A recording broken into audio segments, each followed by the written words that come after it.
Hallelujah. स्वागत है आप सबका मेरी भविष्यवाणियों की पुस्तक में। तो आइए हम आज के पवित्र वचन को पढ़ेंगे जो कि परमेश्वर के दास प्रेरित अंकुर यूसुफ नरूला जी के द्वारा लिखा गया है। अपने चमत्कारों पर काम करें। जैसा कि पहला कुरिन्थियों अध्याय 15 उसकी 58 आयत में लिखा है, इसीलिए हे मेरे प्रिय भाइयों, दृढ़ और अटल रहो और प्रभु के काम में सर्वदा बढ़ते जाओ, क्योंकि ये जानते हो कि तुम्हारा परिश्रम प्रभु में व्यर्थ नहीं है। मेरे प्रियो, बाइबल कहती है कि चमत्कार करना परमेश्वर का एक स्वभाव है। जब मैंने वचन को पढ़ा तो मुझे लगा कि परमेश्वर मुझसे बात कर रहा है कि मैं चंगाई तो चाहता हूँ, आज़ादी तो चाहता हूँ, अच्छी जिंदगी तो चाहता हूँ, परंतु मेरी मेहनत कम है। मेरी प्रार्थना 20 मिनट से 40 मिनट की है और पवित्र आत्मा मुझको कह रहा है कि मैं अपनी मेहनत को बढ़ाऊं। अगर मैं मेहनत करने में बढ़ूंगा, उपवास में बढ़ूंगा, अपनी प्रार्थना में बढ़ूंगा, तो परमेश्वर कहता है कि मुझ में किया गया परिश्रम कभी भी व्यर्थ नहीं जाता। चंगाई तो मेरी हुई, परंतु उसके परिश्रम के बदले परमेश्वर ने आज मुझे इतनी बड़ी चर्च दी जिसकी मैं आज अगुवाई कर रहा हूँ। मेरे प्रियो, बाइबल बताती है कि परमेश्वर के पास हमारे लिए एक बड़ी योजना है। उस योजना को आप नकार सकते हैं, उस योजना को आप पकड़ने में नाकामयाब हो सकते हैं जब आप जल्दी देखेंगे कि आपकी आंखों के सामने कौन सी परिस्थिति है, कौन सा दुख है और कौन सी परेशानी है। अगर उसी के हिसाब से आप अपनी जिंदगी को व्यवस्थित कर लेंगे तो आप कभी भी परमेश्वर की उत्तम जिंदगी को व्यतीत नहीं कर पाएंगे और कभी भी परमेश्वर की मजबूत योजना को आप कभी भी पकड़ नहीं पाएंगे। बाइबल में दूसरा राजाओं अध्याय 2 उसकी 1 से 4 आयत में लिखा है, जब यहोवा एलिया को बवंडर के द्वारा स्वर्ग में उठा लेने को था, तब एलिया और एलीशा दोनों संग संग गिलगाल से चले। एलिया ने एलीशा से कहा, यहोवा मुझे बेतेल तक भेजता है, इसलिए तू यहीं ठहरा रहे।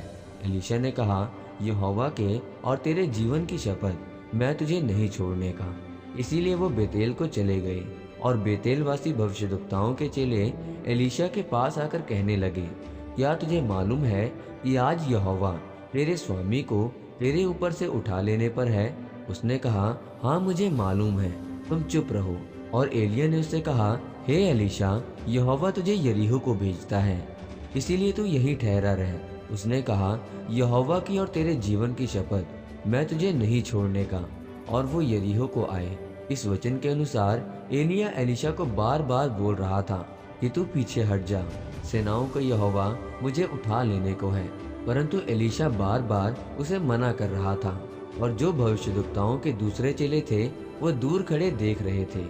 एलिया ने जब नदी में अपनी चादर मारी तो वो पानी 2 भाग हो गया और वो दोनों पार हो गए। जब अग्निमय रथ बादलों में उसको लेने के लिए आया तो एलिया ने कहा कि एलीशा मांग ले जो मांगना है।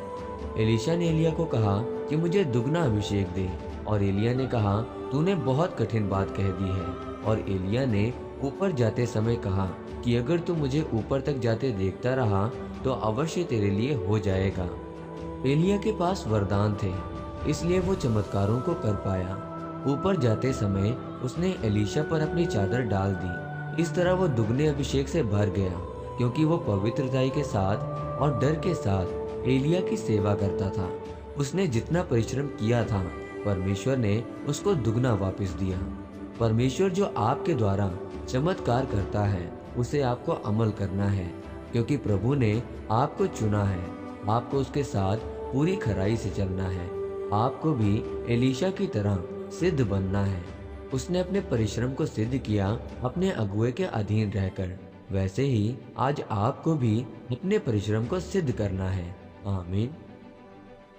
आइए इस प्रार्थना को आप मेरे साथ एक मन होकर करें। सर्वशक्तिमान परमेश्वर, इस वचन के लिए मैं आपका धन्यवाद करता हूँ।